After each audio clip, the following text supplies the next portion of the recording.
ಡೀಲ್ಗಳು ಮಾಡಿರೋರಿಗೆ deal ಬಗ್ಗೆ ಯೋಚನೆ. ಭಾರತೀಯ ಜನತಾ ಪಾರ್ಟಿ ಡೀಲ್ ಬಿಟ್ಟರೆ ಬೇರೆ ಏನು ಯೋಚನೆ ಮಾಡಲಿಕ್ಕೆ ಆಗೋದಿಲ್ಲ. ಏನು ದೊಡ್ಡ ಡೀಲು ಅನ್ನೋದನ್ನು ಅವ್ರು ಇದುವರೆಗೂ ಸಹ ಹೇಳಿಲ್ಲ. ಎಫ್ಸ್ಟೀನ್ ಫೈಲಲ್ಲಿ ಬಂದಿರತಕ್ಕಂಥ ಡೀಲಾ ಅಥವಾ ಹರ್ದೀಪ್ ಪೂರಿ ಮಾಡಿರ್ತಕ್ಕಂಥ ಡೀಲಾ ಅಂತ ಭಾಳ ಸ್ಪಷ್ಟವಾಗಿ ಹೇಳಬೇಕಾಗುತ್ತೆ. ಈ ರಾಷ್ಟ್ರದ ಮಾನ ಮರ್ಯಾದೆಯನ್ನು ಅಂತಾರಾಷ್ಟ್ರೀಯ ಮಟ್ಟದಲ್ಲಿ ಹರಾಜು ಹಾಕಿರ್ತಕ್ಕಂಥದ್ದು ಭಾರತೀಯ ಜನತಾ ಪಾರ್ಟಿಯವರು ಅದೇ ದೊಡ್ಡ ಡೀಲು ಅಂತ ಅಂದ್ಕೊಂಡಿರ್ಬೇಕು. ಕೆಲಸಕ್ಕೆ ಆಗದಿರೋರು ಹೇಳ್ತಾರೆ ನೋಡಿ, ಭವಿಷ್ಯ ಹೇಳ್ಬಿಟ್ಟು ದಾರಿ ತಪ್ಪಿಸ್ತಕ್ಕಂಥ ಕೆಲಸ ಮೋದಿಯವರು ಭಾಳ ಚೆನ್ನಾಗಿ ಮಾಡ್ತಾ ಇದ್ದಾರೆ. 2047 ಪ್ರಶ್ನೆ ಅಲ್ಲ, ಈಗಿರ್ತಕ್ಕಂಥ ನಿರುದ್ಯೋಗದ ಬಗ್ಗೆ ಏನು ಮಾಡ್ತಾ ಇದ್ದಾರೆ. ಮಹಿಳೆಯರ ಸುರಕ್ಷತೆ ಇಲ್ಲ, ರಾಷ್ಟ್ರದ ಗಡಿ ಭಾಗಗಳು ಸುರಕ್ಷತೆ ಇಲ್ಲ.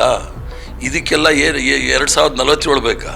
ಇವರು ಪುಷ್ಪಕ ವಿಮಾನವನ್ನು ಸಂಶೋಧನೆ ಮಾಡಿರ್ತಕ್ಕಂಥವ್ರು, ಗಟ್ಟರ್ ಗ್ಯಾಸ್ನ ಸಂಶೋಧನೆ ಮಾಡಿರ್ತಕ್ಕಂಥವ್ರು, ಮೋಡದ ಸೈಂಟಿಸ್ಟ್ ಇವರು. ಇನ್ನು ಏನೇನು ಬೇಕು ಇವರು ವಿಚಾರದಲ್ಲಿ? ಇಂಥವರಲ್ಲಿ ನೀವು 2047 ಅಂದರೆ ಹುಚ್ಚರ ಸಂತೆ. ಇದು ಹುಚ್ಚರು ಮಾತಾಡ್ದಂಗೆ ಮಾತಾಡ್ತಾ ಇದ್ದಾರೆ ಅಷ್ಟೇ. ಏನು BJP ಸದ್ಯ ಭಾರತ ಮತ್ತು ಅಮೆರಿಕದ ನಡುವೆ ಆಗಿರ್ತಕ್ಕಂಥ ಒಂದು ವ್ಯಾಪಾರ ಒಪ್ಪಂದವನ್ನು, ಇದು BJPಯ ಒಂದು ದೊಡ್ಡ ರಾಜತಾಂತ್ರಿಕ ಯಶಸ್ಸು, ಭಾರತಕ್ಕೆ ಸಿಕ್ಕಿರುವಂಥ ದೊಡ್ಡ ರಾಜತಾಂತ್ರಿಕ ಯಶಸ್ಸು ಅಂತೇಳಿ ಹೇಳ್ತಾ ಇದ್ದಾರೆ. ಹಾಗಾದರೆ ಕಾಂಗ್ರೆಸ್ ಈ ಬಗ್ಗೆ ಏನು ಹೇಳ್ತಾ ಇದೆ? ಈ ಬಗ್ಗೆ ಮಾತನಾಡಲಿಕ್ಕೆ ಕಾಂಗ್ರೆಸ್ನ ಹಿರಿಯ ನಾಯಕರಾದಂಥ BK ಹರಿಪ್ರಸಾದ್ ಅವರು ನಮ್ಮ ಜೊತೆ ಇದ್ದಾರೆ. ಅವರನ್ನು ಕೇಳೋಣ.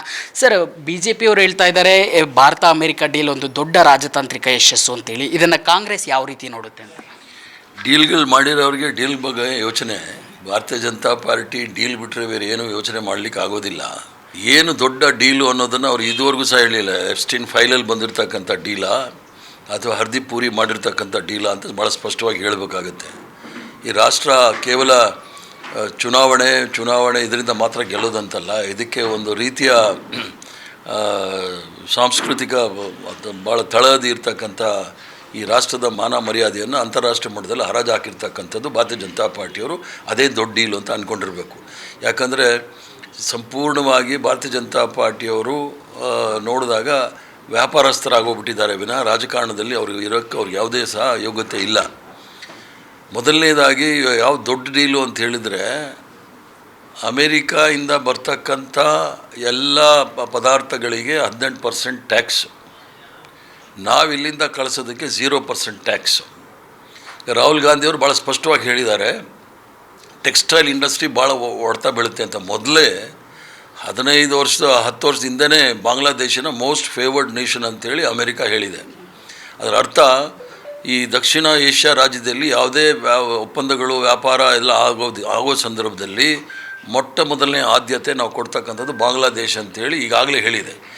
ಈಗ ಟ್ಯಾರಿಫ್ ಹಾಕಿರೋದು ನೋಡಿದಾಗ, ಕಾಟನ್ ಮೇಲೆ, ಹತ್ತಿ ಮೇಲೆ ಹಾಕಿರ್ತಕ್ಕಂಥ ಟ್ಯಾರಿಫ್ ಹಾಕಿರೋದು ನೋಡಿದಾಗ 18%, ಬಾಂಗ್ಲಾದೇಶಲ್ಲಿ 0%. ಈಗಾಗಲೇ ಭಾಳಷ್ಟು ಜನ ದೊಡ್ಡ ರಫ್ತು ಮಾಡ್ತಕ್ಕಂಥ ಗಾರ್ಮೆಂಟ್ ಫ್ಯಾಕ್ಟ್ರಿಗಳು ಬಾಂಗ್ಲಾದೇಶಕ್ಕೆ ಶಿಫ್ಟ್ ಆಗಿದೆ. ಮೊದಲೇ ಈಗ ಸಂಪೂರ್ಣವಾಗಿ ಶಿಫ್ಟ್ ಆಗೋಗ್ಬಿಡುತ್ತೆ. ಅಂದರೆ ಈ ರಾಷ್ಟ್ರದಲ್ಲಿರ್ತಕ್ಕಂಥ ಟೆಕ್ಸ್ಟೈಲ್ ಗಿರಣಿಗಳು ಕಂಪ್ಲೀಟು, ಬಟ್ಟೆ ಗಿರಣಿಗಳೆಲ್ಲ ಸಹ ಮುಚ್ಚೋಗೋ ಪರಿಸ್ಥಿತಿಗೆ ಬರುತ್ತೆ. ಆದ್ದರಿಂದ ಸಂಪೂರ್ಣವಾಗಿ ರೈತರ ವಿರೋಧಿ ಮತ್ತು ಸಣ್ಣ ಮತ್ತು ಮಧ್ಯಮ ಕಾರ್ಖಾನೆಗಳ ವಿರೋಧಿ ಡೀಲ್ ಇದು.